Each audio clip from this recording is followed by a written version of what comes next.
bienvenida al grupo que tenemos aquí en la iglesia y también a las personas que nos ven a través de YouTube y de Facebook. El tema de hoy es la conversión de un príncipe. Esperamos que pongan mucha atención y que este mensaje sea de bendición para todos los que están aquí. Pongamos mucha atención. Buenos días, hermanos. Ustedes saben que estamos estudiando una serie sobre el libro de Juan. Juan capítulo 2 lo terminamos y hoy vamos a estudiar el Juan capítulo 3. Pongan mucha atención. ¿Cuánto mundo tiene sus Biblias?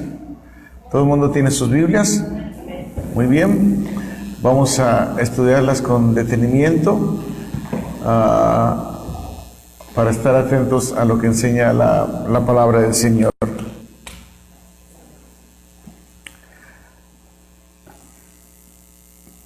Juan capítulo 3. Empezamos en el versículo 1. Recuerden ustedes que el método que tenemos aquí para explicar la palabra del Señor es el método expositivo, donde vamos versículo por versículo y empezamos un libro y no nos saltamos a otro libro, sino que vamos palabra por palabra, coma por coma. Es muy importante que aprendamos a estudiar la palabra de esa manera. Vamos con el primer versículo. Dice que había un hombre, nos da su género, es un género masculino. ¿De los qué? De los fariseos. ¿Qué era un fariseo? Ya ustedes saben, lo hemos explicado. Era una persona que era muy estricta en cuanto a la ley. En cuanto a los protocolos de la ley, era muy estricto. Como dice en inglés, he was going by the book. Y era una persona que era religiosa. Y en la semana hablaba con alguien y les decía que para mí más importante que una religión es la relación. Religiones son importantes, pero yo no soy un fan de las religiones. Yo soy más un fan, se puede decir, de la relación. Así que era un hombre de los fariseos que se llamaba ¿cómo? Nicodemo. Es importante notar este nombre y quisiera subrayarlo y quisiera que lo analizaran bien. ¿Qué quiere decir la palabra Nicodemo? La palabra Nicodemo viene de dos palabras griegas. Nikao significa vencer. Eso es lo que significa la palabra Nikao. Y demo significa pueblo. De ahí viene la palabra democracia, de ahí viene la palabra pueblos. La palabra demo significa ¿qué? Pueblo. La palabra demo significa pueblo. Demagogo, de ahí viene la palabra demagogo. Viene de dos palabras griegas, el que conduce al pueblo de una manera equivocada. Entonces, era un hombre, sabemos que era un varón, sabemos que era fariseo, y ya vimos que los fariseos eran personas que eran muy estrictas. Yo no sé cuántos, cuando estaba en el seminario, uno de mis preceptores era muy estricto, ese señor, profesor Neftalí Rodríguez, a quien recuerdo con mucho cariño. Él era el preceptor. Nos paraba a las 5 de la mañana y no a bañarnos con agua calientita ni tibia, sino con un agua helada. Nos llevaba a orar, teníamos la matutina. Era muy estricto. Parecía un sargento, parecía un gendarme. Y los fariseos así eran muy estrictos. Tenían reglas, cuántos pasos podían dar el sábado, cómo deberían de lavarse las manos. Eran muy escrupulosos lo que comían. Y dentro de ellos había un hombre que se llamaba Nicodemo, que era ¿qué cosa? Fariseo, ¿verdad? Era fariseo. Muy bien. Pero no solamente era príncipe, sino aquí la palabra dice que era dignatario de los judíos. Dignatario quiere decir que aparte de ser judío, que aparte de ser fariseo, era uno de los principales de los judíos. Y ya les he explicado que el judaísmo es una religión. Lo que no es una religión son los hebreos. Hebreos es el gentilicio o es la etnia, pero el judaísmo es la religión. Este vino a Jesús, ¿cómo vino a Jesús? De noche. Pongan mucha atención en esto. Vamos a hacer un comparativo para que puedan captar toda la energía que hay dentro de esto. Jesús era un homeless. No tenía un lugar fijo donde vivir. No tenía un trabajo per se, como se dice, donde entraba a determinada hora y salía a determinada hora. Toda su vida era un trabajo, pero no trabajaba específicamente para alguien. No percibía un salario. Era un homeless, era una persona que no era bien vista dentro de la sociedad. Era una persona, si ustedes lo pueden ver, se podría decir que era un vagabundo.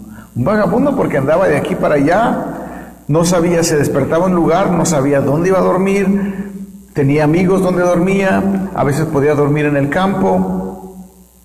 No era bien visto dentro de la sociedad.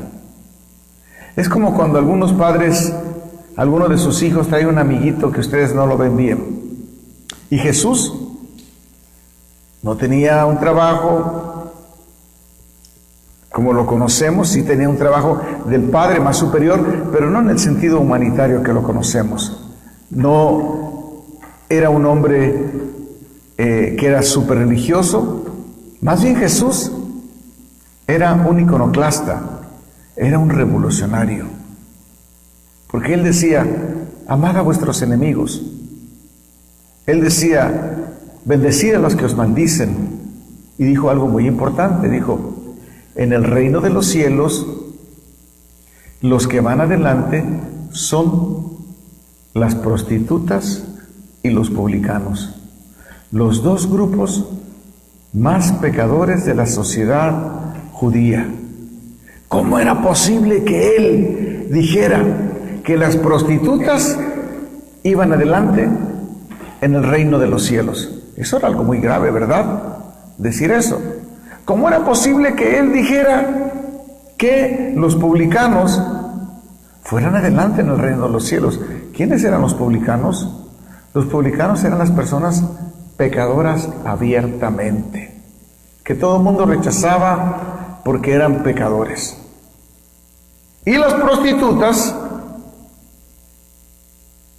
no eran vistas bien en la sociedad. Ese era Jesús. Era un revolucionario, era un homeless. Se hacía seguir, decía la gente, por una banda de 12 vagos. ¿Ustedes saben lo que es decir eso? Porque eran personas que no tenían beneficio económicamente y esos eran los que acompañaban a Jesús. Ahora, por otro lado, tenemos a Nicodemo, alguien que era de la aristocracia judía, alguien que era muy religioso, alguien que sí tenía un trabajo, alguien que no era un homeless, alguien que era respetado, que era querido, que era admirado. Este era Nicodemo. Qué paralelismo, ¿verdad? Qué contraste. Y dice la palabra que Jesús estaba en el campo y que en eso vino de noche a ver a Jesús. Ahora déjenme explicarles esto. En aquel tiempo las visitas no se hacían de noche. Nosotros hoy tenemos luz. En aquel tiempo no había electricidad. En aquel tiempo se iluminaban con antorchas, con lámparas, con aceite. Y hay una razón muy poderosa por la cual Él vino a buscar a Jesús de noche. Hay una razón, número uno, porque quería evitar la vergüenza social. Quería evitar que le burlaran. No quería que lo criticaran. Y Él vino a buscar a Jesús, ¿cuándo? Para que no lo vieran. Para pasar desapercibido. percibido.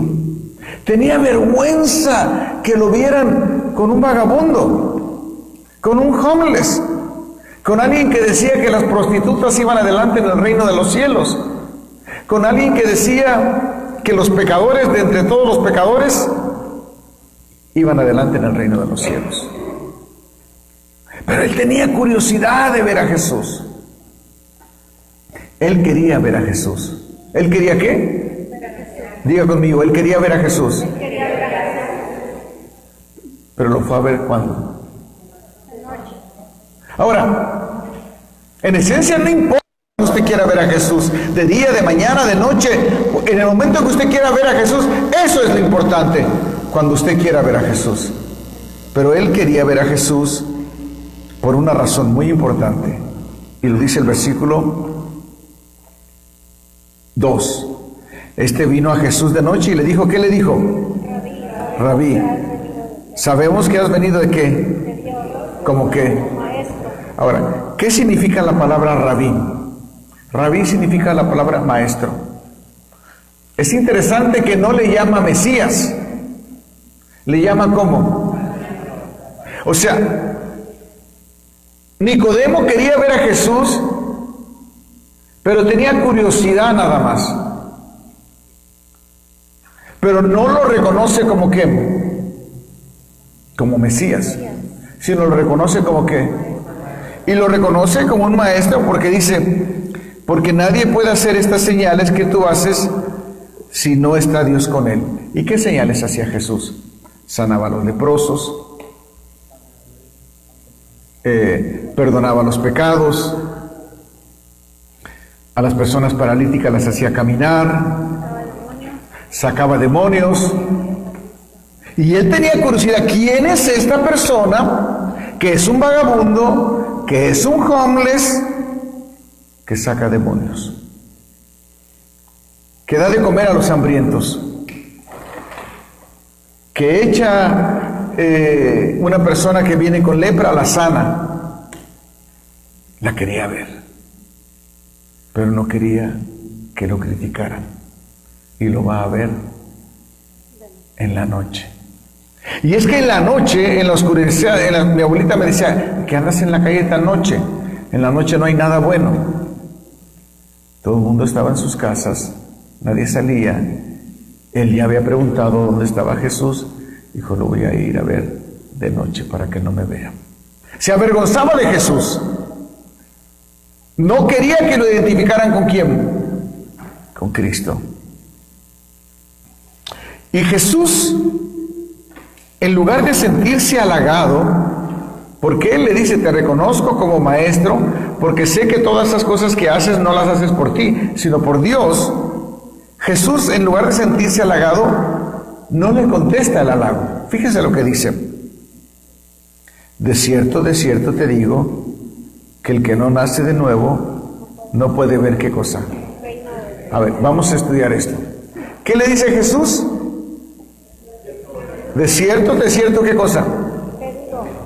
El que no nace de qué, no puede ver qué. ¿Qué es lo que Jesús le está diciendo? Jesús le está diciendo que las cosas espirituales se ven con los ojos espirituales, y que una persona no puede ver el reino de Dios. Ahora, quiero hacer énfasis en esto. Pónganme mucha atención, gente, pónganme mucha atención. Cuando Jesús le dice, no puede ver el reino de Dios, ¿a quién se refería?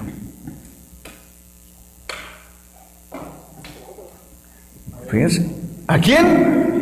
A él mismo. Él era, en griego es basilea, él era el autobasilea, él era el rey, él era el reino de Dios.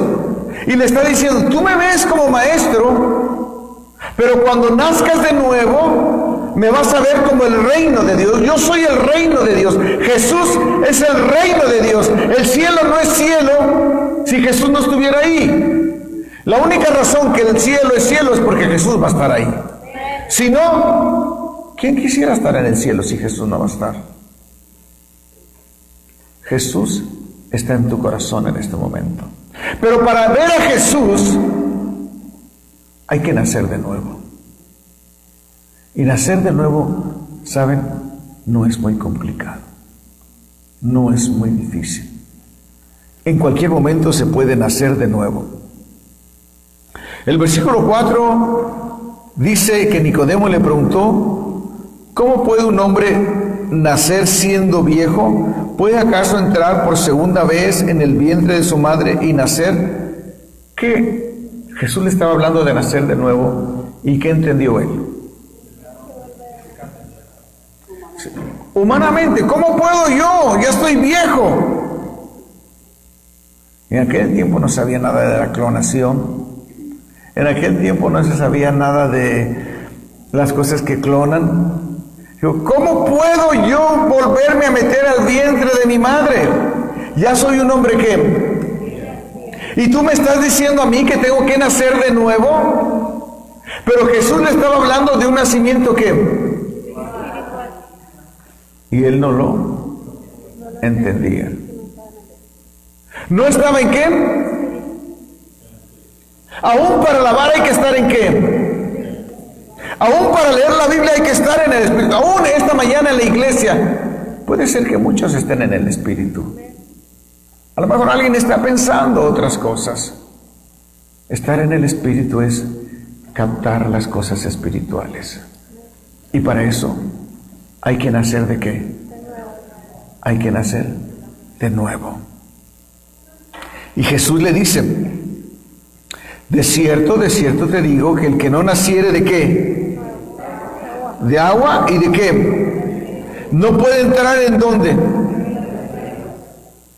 El que no naciere ¿de qué? De agua y del Espíritu. ¿Qué es nacer del agua? Jesús dijo: el que a mí viene, si tiene sed, yo le doy del agua, ¿qué cosa? Le doy del agua viva. ¿Y por qué nacer del Espíritu? Miren, escúchenme bien. ¿Qué es nacer del Espíritu? Nacer del Espíritu es desarrollar esa grandeza de Espíritu. ¿Cómo se puede desarrollar esa grandeza de Espíritu? Es reconocer que somos pecadores, que sin Dios no tenemos esperanza y que lo que nosotros queremos es que Cristo entre a nuestro corazón. En el momento en que usted le pide a Cristo Jesús que entre a su corazón, en ese momento usted tiene vida eterna. Usted nace de nuevo y está en el reino de ¿quién? Porque los que viven en el reino de Dios no perecerán jamás. ¿Cuántos quisieran vivir en el reino de Dios? Yo quiero vivir en el reino de Dios. Nacer de agua y del Espíritu. Más que del bautismo, está hablando del agua. Porque Cristo es el agua que crista la sed. El hombre que no toma esa agua tendrá sed en su alma siempre. Y Jesús le está hablando a él y le dice de esta manera, versículo 6, lo que nace de la carne, ¿qué cosa? Carne es. Y lo que nace del Espíritu es que no te manifiestes de que te dije, os es necesario nacer de nuevo. Mira cómo el viento sopla de donde quiere y oyes su sonido, pero no sabes de dónde viene ni a dónde va. Así es todo aquel que nace ¿de qué? Del Espíritu. Mi pregunta es, ¿ya usted nació de nuevo? Muchas veces me pregunta gente, pastor, ¿qué tengo que hacer para nacer de nuevo? Creer. Dice, pastor, a veces le he preguntado a la gente, hermano, ¿ya usted se bautizó? ¿Ya entregó su vida a Cristo? No, pastor, es que todavía no estoy preparado. ¿Saben que cuando me dan esa respuesta de que todavía no están preparados, yo me imagino, yo pienso como que hay una persona que se está ahogando y está peleando por sobrevivir? Literalmente se está ahogando. Viene alguien, le avienta un salvavidas y le dice, tómalo. Y esta persona contesta, lo siento, no estoy preparado. Tengo que pensarlo más, a ver si quiero tomar el salvavidas. Aceptar a Cristo no quiere decir que usted va a ser perfecto. Aceptar a Cristo quiere decir que usted deja que Jesús pelee sus batallas por usted. Aceptar a Cristo quiere decir que usted deja que Él tome control de su vida.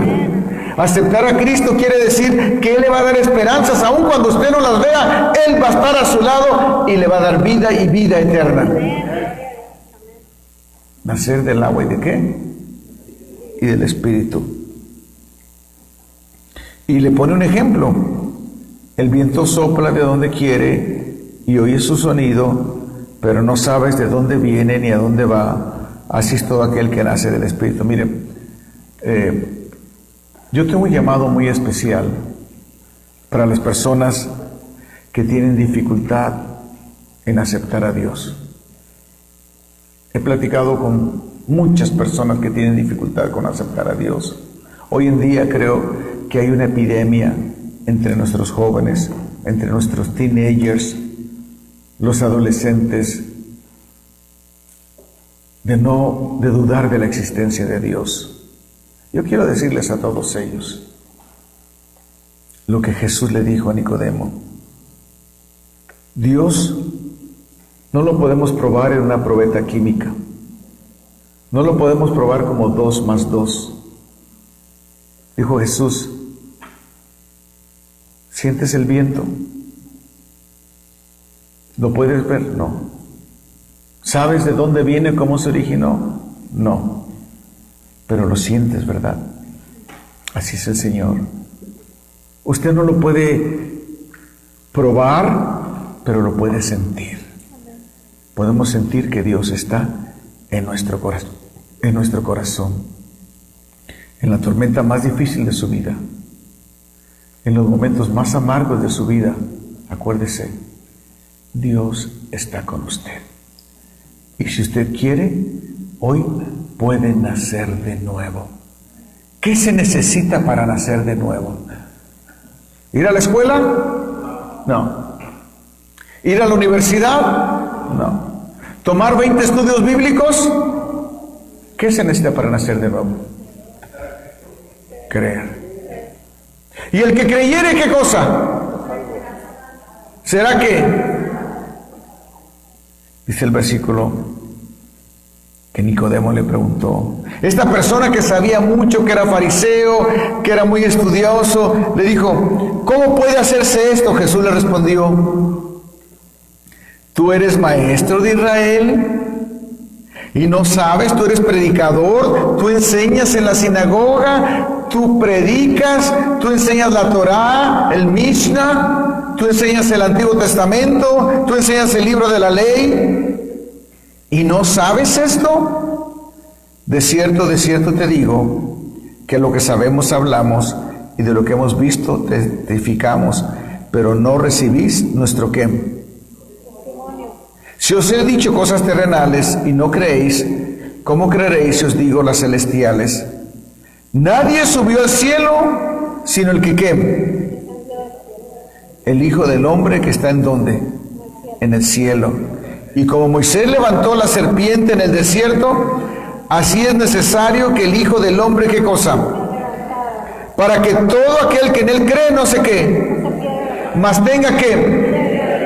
Ok, póngame atención, ya voy a terminar, póngame atención. En Israel hubo una plaga de serpientes ardientes que iban y mordían a la gente, a los niños, a los ancianos, a las mujeres, y morían de fiebres altísimas. No había quien los sanara, no había cómo quitarle la fiebre, se deshidrataban, tremendos escalofríos, temperaturas arriba de 104, 105. El cerebro empieza a morir, empezaban a temblar, a tener escalofríos y morían. Y Moisés fue y le dijo al Señor, Señor, haz algo, este es tu pueblo, si no haces algo, mejor quítame del libro de la vida, pero haz algo. ¿Y saben qué le dijo el Señor? levanta en lo alto una serpiente de bronce. Fíjense, esto es muy profundo, con eso termino. Y lo único que le tienes que decir a la gente es que tienen que ver esa serpiente. Y el que la vea será sanado. Iban las madres, las abuelitas, los tíos, los primos, los esposos, llevaban a sus hijos, llevaban a sus enfermos, y el que miraba la serpiente era sanado. Y Jesús le está diciendo, así como Moisés levantó la serpiente en el desierto, si yo fuere levantado. Si la gente me ve a mí, aunque se esté muriendo, tendrá vida eterna. Tendrá vida eterna en el momento en que me ve. Solo basta mirar a Jesús. Solo basta creer en Jesús.